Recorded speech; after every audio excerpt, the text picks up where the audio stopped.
Jacques Capelovici est né le 19 décembre 1922 à Paris d'un père d'origine roumaine et d'une mère bretonne. Jacques Capelovici lisait le braille, était agrégé d'anglais, certifié d'allemand, diplômé d'italien et de scandinave ancien.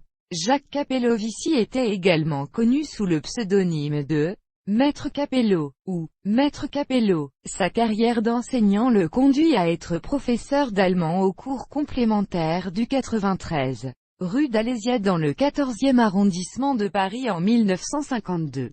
Puis professeur d'anglais à l'école commerciale de la Chambre de commerce et d'industrie de Paris, ECCIP, rue Armand Moisan dans le 15e arrondissement de Paris. À la fin des années 1950 et au début des années 1960. Et professeur d'anglais au lycée Lacan à l'assaut de 1956 aux années 1980.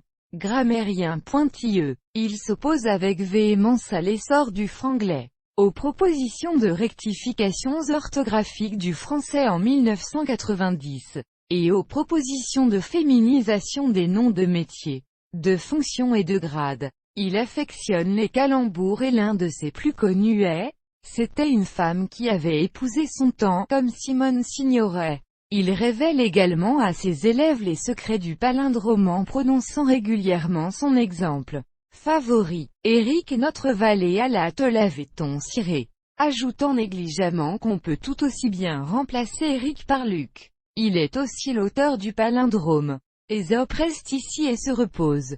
Dans les jeux de 20 heures il se plaisait à utiliser l'expression de bonne aloi. Chaque année, Jacques Capelovici allait faire passer les épreuves du baccalauréat aux détenus de la prison de Fresnes, se faisant un plaisir d'apparaître devant les caméras de télévision. Hilar, descendant du panier à salade, qu'il amenait sur les lieux. Il figurerait, ref, nécessaire, comme correspondant épistolaire d'Étienne dans son livre de 1964.